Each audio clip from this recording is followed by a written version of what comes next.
అందరికీ నమస్కారం. నా పేరు శ్రీనివాస్. మన ఛానల్ పేరు హాయ్ ఫ్రెండ్స్. ఈరోజు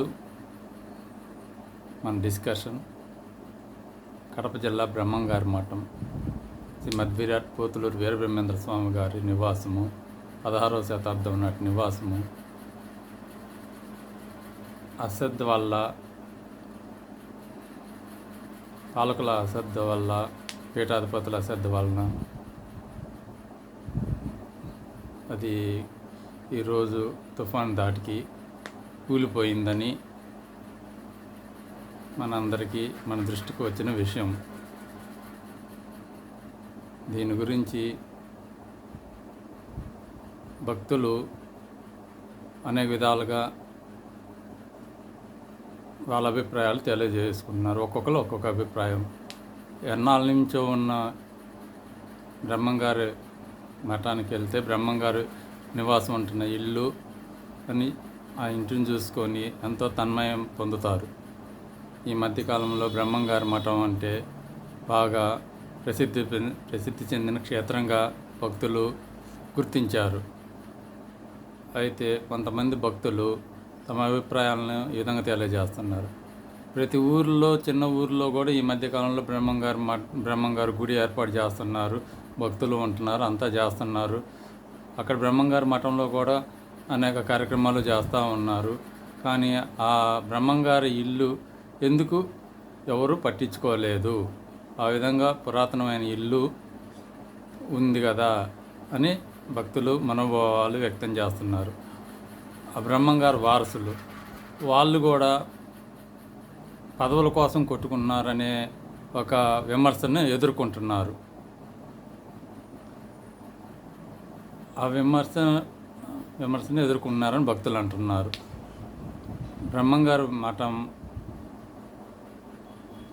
దర్శించుకోవడానికి వెళ్ళినప్పుడు కూడా భక్తులు అనేక ఇబ్బందులకు గురవుతున్నారని భక్తుల మనోభావాలు దెబ్బతింటున్నాయని కొంతమంది భక్తులు చెబుతున్న విషయంలో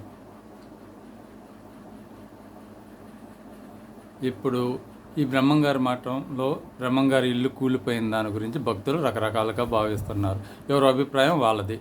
ఏదన్నా అనర్థాలకు దారితీస్తుందా అని కొంతమంది రకరకాలుగా పాత ఇల్లు పడిపోయింది బ్రహ్మంగారిది కాబట్టి ఒక గుర్తింపు అనేది ఇప్పుడు ఎట్లా అనేది ఒక విధంగా రకరకాలుగా ఎవరి అభిప్రాయాలు వాళ్ళు తెలియజేస్తూ ఉన్నారు. ముఖ్యంగా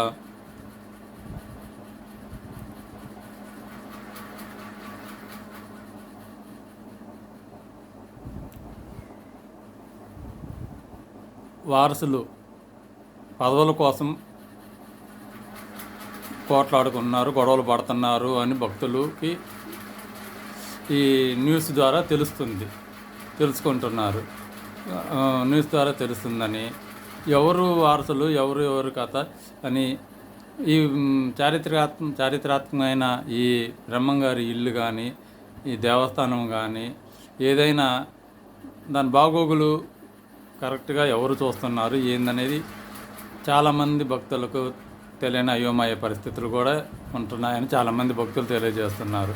ఓ పుణ్యక్షేత్రంగా ఉంది, వెళ్తున్నాము, చూసి వస్తున్నాము అని అంటున్నారు చాలామంది భక్తులు. ఇప్పటికైనా 12వ పీఠాధిపతులుగా వెంకటాద్రి స్వామి, గోవిందుడు స్వామి, భద్రయ్య స్వామి పోటీ పడుతూ అధికారులను, వాళ్ళకు గల అర్హతలను అధికారులకు అందజేశారు.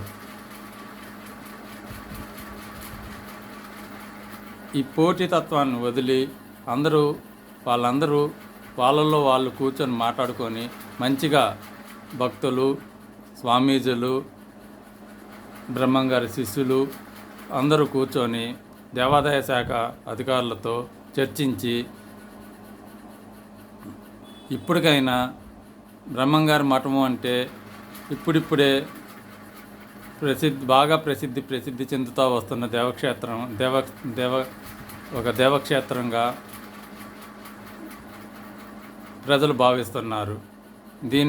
ఈ బ్రహ్మంగారి మఠం చరిత్రను మనుగడలోకి బాగా తేవాలని ఇప్పటికైనా అధికారులు, పీఠాధిపతులు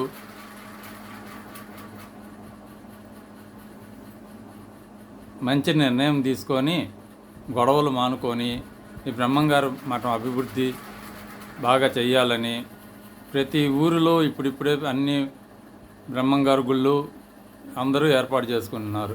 అలాగనే భక్తులందరూ కూడా ఈ బ్రహ్మంగారు మఠంలోని బ్రహ్మంగారు దేవస్థానము, బ్రహ్మంగారి ఇల్లు పడిన ఇల్లు పురాతనమైంది కాబట్టి దాన్ని ఒక గుర్తుగా మంచిగా ఇంకా ఇది చేసి పడినంత వరకు తీసి ఉన్న ఇల్లునైనా ఇక నుంచి మంచిగా దాన్ని ఎట్లా జాగ్రత్త చేయాలి, ఒక గుర్తు, చారిత్రాత్మక గుర్తుగా దాన్ని నిలపాలని భక్తులు అందరూ కోరుకుంటున్నారు, ప్రభుత్వాన్ని కోరుతున్నారు.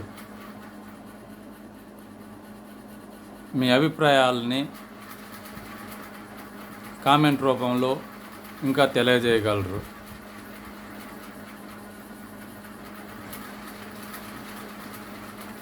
నమస్కారం.